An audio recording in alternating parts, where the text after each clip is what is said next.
Alors, dans une actualité évidemment dominée par les relations entre Israël et les Palestiniens, avec la visite de Ban Ki-moon aujourd'hui, notre invité ce soir est justement un membre du Conseil révolutionnaire du Fatah, l'une des composantes de l'OLP, Dimitri Diliani. Bonsoir, merci d'être avec nous. Alors, première question évidemment, on a vu, on voit en tout cas en ce moment qu'il y a une vraie divergence entre ce que veulent les Israéliens pour continuer le processus de paix et ce que veulent les Palestiniens. Il y a donc une stratégie pour les Palestiniens qui est de chercher une reconnaissance aujourd'hui de l'État palestinien. Est-ce que pour vous, c'est la bonne stratégie?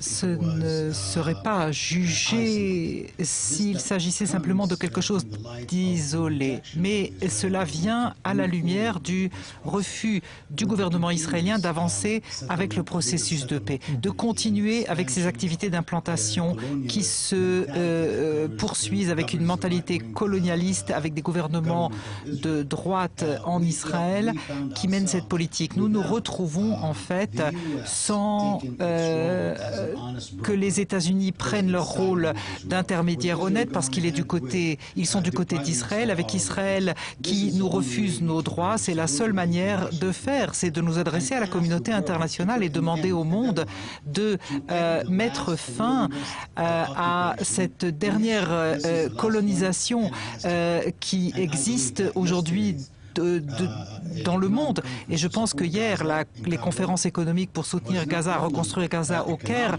n'étaient pas seulement une conférence économique, ça a été en fait un message politique qui a été adressé à Israël et aux États-Unis disant « Écoutez, il faut que ça s'arrête. La situation actuelle ne peut pas se poursuivre et le monde veut voir la liberté pour le peuple palestinien, la création d'un État et l'arrêt de l'agression contre les Palestiniens, le peuple palestinien. Ouais. Mais aujourd'hui, est-ce que le problème finalement ne serait pas repoussé si tout le monde reconnaît un État palestinien qui n'a pas de frontières, puisque tout cela n'a pas été négocié avec les Israéliens? Est-ce qu'il ne faut pas plutôt aujourd'hui privilégier l'initiative arabe, comme on l'appelle, c'est-à-dire négocier avec peut-être l'intermédiaire de pays arabes?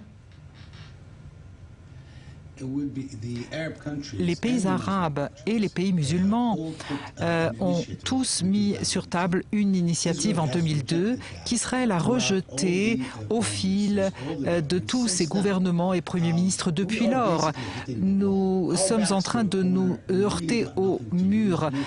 Là, nous n'avons plus rien à perdre. Nous perdons des gens qui meurent chaque jour. Notre pays est en train d'être grignoté par les activités d'implantation colonialiste qui vont s'étendant et le gouvernement de droit d'Israël qui rejette toute l'idée de deux États. Donc parler avec qui et pourquoi? Nous avons négocié maintenant depuis plus de 20 ans, fait des tentatives et le gouvernement sait que nous n'allons nulle part et nous avons continué à avancer, à laisser une chance et ça n'a pas été le cas de l'autre côté. Et donc toute l'idée de la paix est en contradiction avec l'existence même d'un tel gouvernement. Par exemple, le gouvernement de droite d'Israël se nourrit de la peur et de la haine.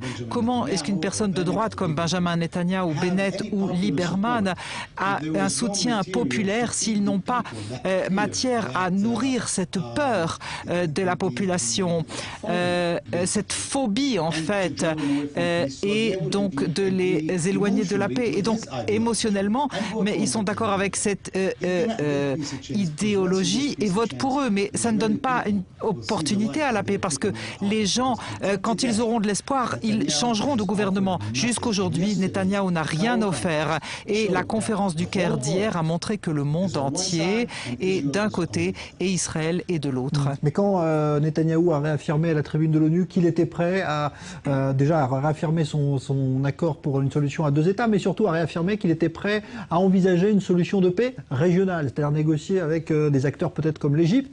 Est-ce que vous trouvez que là, c'est une direction qui ne convient pas aujourd'hui aux Palestiniens? Non, il n'y a pas de telle direction. Si Netanyahou, avant d'aller aux Nations Unies, a déclaré que la solution des deux États n'était plus d'actualité. Il l'a dit, ses actions le montrent. Et s'il croit en une solution de deux États, pourquoi est-ce que l'État d'Israël ne reconnaît pas l'État de Palestine comme le fait la majorité du monde entier? La plupart des pays du monde reconnaissent la Palestine et Israël côte à côte. La Palestine a reconnu Israël par les accords d'Oslo et il est temps qu'Israël reconnaisse l'État palestinien. Pourquoi est-ce qu'Israël ne le fait pas? Pourquoi est-ce qu'il parle de vouloir avoir la paix alors qu'aux Nations Unies, il essaye de faire la leçon aux leaders du monde, ce premier ministre de ce tout petit pays qui viole les lois des droits de l'homme et c'est en train de faire la leçon au monde sur la sécurité, sur la paix, et tout le monde peut voir à quel point c'est hypocrite parce qu'il s'éloigne de tout cela par ses actions, pas par ses mots. Et j'attends la condamnation de membres forts, importants de la coalition israélienne. Et en fait, c'est cela la meilleure réponse à toute personne. Si quelqu'un pense encore que Benjamin Netanyahou cherche vraiment la paix pour Netanyahou, c'est un suicide politique. Il ne le commettra pas, ce suicide. Il préfère amener le peuple d'Israël à des années de guerre pour garder son siège, lui et tous les autres lunatiques qui sont au gouvernement israélien. Alors, vous parliez de cette conférence du Caire. Beaucoup d'argent a été promis. C'est l'autorité palestinienne qui va donc devoir distribuer maintenant cet argent pour la reconstruction de Gaza. Est-ce qu'à votre avis, aujourd'hui, la question du Hamas a été réglée au sein même des Palestiniens? Est-ce que vous êtes aujourd'hui tous d'accord sur ce qu'il faut faire et dans quelle direction il faut aller? Non, je crois que le Hamas est un drame politique et c'est pour nous le Fatah et l'OLP. Je pense que le Hamas a un agenda pour arriver à une véritable réconciliation du gouvernement à cause justement d'éléments régionaux qui rentrent dans cette équation, à savoir surtout la chute des frères musulmans en Égypte et l'échec des frères musulmans et de leur projet à travers la région. Maintenant,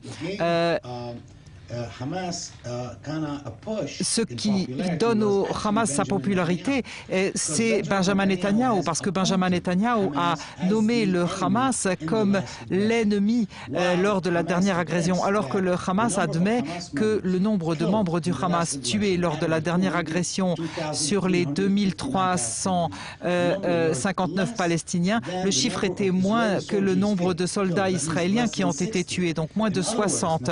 En d'autres termes, Netanyahou a tué des femmes et des enfants palestiniens par leur bombardement sur les écoles et les hôpitaux et en disant que Hamas était l'ennemi, mais cela a permis au Hamas simplement d'être plus populaire. C'est ça que je voulais dire. Cela a renforcé la popularité du Hamas. C'était comme si le Hamas apparaissait comme étant une victime alors qu'il n'était pas victime. Et vous voyez que tous les leaders se disent constamment la même chose. Mais aujourd'hui, vous avez l'impression qu'il y a une possibilité de ne plus avoir justement une armée qui s'apprête à tirer sur Israël à Gaza. Est-ce que l'autorité palestinienne a repris aujourd'hui les rênes de Gaza?